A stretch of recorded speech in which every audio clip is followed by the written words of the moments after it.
Now that I've removed everything I didn't like, the next step is to refresh the soil. Over time, the soil gets compacted and roots can't breathe and the water can just run off.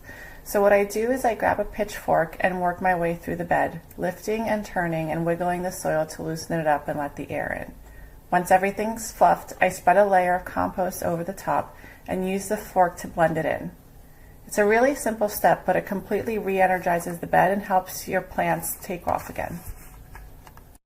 All right, guys, so I've gone ahead and done step 1 and step 2. So step 1, like I had mentioned, was to remove anything that you no longer like the look of, whether it outgrew its space, whether it just doesn't look like it used to, whatever the case may be, just to remove everything, which I've gone ahead and done.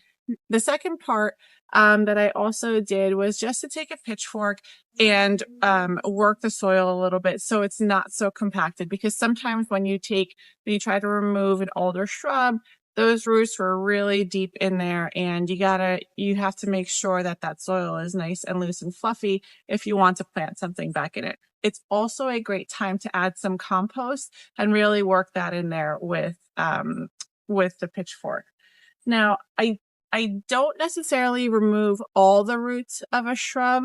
I don't go crazy with that. I try to remove as many as I can, again, so that the dirt is not compacted. But I don't go crazy only because you want to leave some material in there for the microorganisms to break that down, because that further helps enrich